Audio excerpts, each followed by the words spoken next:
Pasti lu punya teman yang dimana teman lu sendiri itu mungkin jomblo, atau enggak mungkin teman lu sedikit menganggur, atau enggak mungkin teman lu merasa kalau misalnya mau kondo.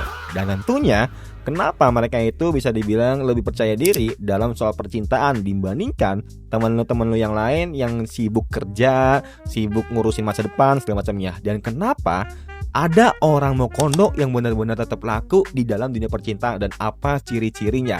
Hello guys, welcome in banget aja dong. Jadi kali ini gue mau sharing kalian ciri-ciri cowok-cowok mau kondo tuh pastinya banyak banget guys ya. Di sini tapi gue pengen bahas 5 aja lah yang tetap laku di dalam dunia percintaan. Ini berdasarkan observasi gue guys ya, observasi gue kepada teman-teman gue yang mau kondo. Yang pertama tentunya mereka itu banyak waktunya. Mereka itu banyak meluangkan waktunya. Dan inilah yang bisa memikat hati wanita. Cewek itu butuh cuman sekedar orang yang bisa mendengarkan. Kalau misalnya masih pacaran guys ya, masih dulu percintaan.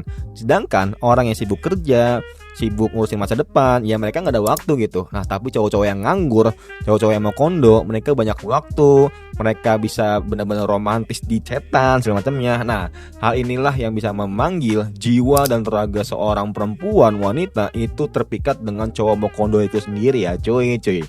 Yang kedua tentunya percaya diri itu lebih tinggi banget dibandingkan cowok-cowok yang fokus masa depan. Karena realita gini guys ya, cowok-cowok yang kerja keras, masa depan segala macamnya, mereka itu kadang agak ke insecure gitu atau pressure tentang masalah pernikahan, tentang masalah after marriage-nya segala macamnya. Ya kalau cowok kondo mah nggak masalah. Intinya dia targetnya uang itu cuma buat nikah aja gitu. Tapi orang yang kerja keras, orang yang mikirin masa depan, dia nggak mikirin buat cuman sekedar nikah aja. Mikirin after marriage-nya, mikirin gimana caranya dia dapat rumah, punya anak, bisa menikah dengan baik semacamnya. Nah makanya kenapa orang-orang yang mau kondo itu benar-benar rasa percaya dirinya, rasa benar-benar ya bisa dibilang optimisnya itu lebih tinggi untuk dapetin cewek-cewek ya, walaupun barang-barang yang dia pakai, terus outfit yang mereka pakai juga dan pamerkan itu mungkin ya minjem atau enggak hasil dari pinjol. Kan nggak tahu juga ya guys ya, nauzubillah min dzalik kalau teman-teman lu ada seperti itu.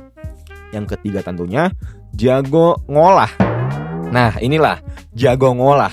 Karena ya lu tahu sendiri lah, cowok-cowok yang mau kondo itu pasti tuh jago ngolah gitu. Jago ngolah gimana caranya gua bisa dapetin cewek itu. Ya udah, dengan cara gua bisa ngedeketinnya, dengan cara gua bisa menjadi pendengar yang baik, dengan cara gua bisa ajak jalan setiap harinya segala macamnya. Nah hal inilah yang mereka tahu, mereka skill yang sebagai skill andalan lah kurang lebih seperti itu guys ya, yang bisa mereka itu olah segala macamnya. Makanya nggak heran kalau teman-teman lo yang banyak waktunya pastinya ya cepet aja gitu, gercep gitu buat dapetin cewek saset. Nah yang ketiga atau yang keempat ya gue lupa lah pokoknya, memberi perhatian yang luar biasa. Nah dari suka sebagai pendengar yang baik, habis itu suka ngirim makanan walaupun nggak lihat finansialnya gimana, habis itu ya dikit-dikit ajak jalan segala macamnya, beliin barang yang cewek lu suka segala macamnya. Nah hal inilah yang bisa membuat hati terpikat cewek-cewek kepada cowok-cowok yang mau kondo. Hati-hati juga lo buat cewek-cewek, tanyain finansialnya gimana, aman atau enggak. Jangan-jangan ketika selesai jalan habis sama lu, ya duitnya malah habis gitu. Yang ada kalau misalnya lu seriusin kayak gini sampai pernikahan, wah bahaya sih ekonomi lu pada.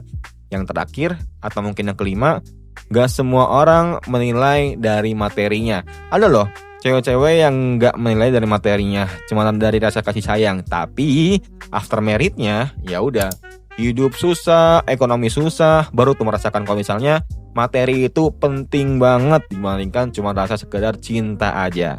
Ya walaupun sedikit banget buat cewek-cewek yang benar-benar nemenin dari nol, tapi nol ini bukan benar minus ya guys ya. Nol ini benar-benar udah berprogres, udah berjalan. Nah tapi ya kebetulan lagi di titik 10%, 15% segala macamnya. Karena tahu, cewek ini tahu kalau misalnya cowok itu punya visi, misi yang baik gitu buat kedepannya. Inilah yang penting dan jarang diobrolkan sama orang-orang.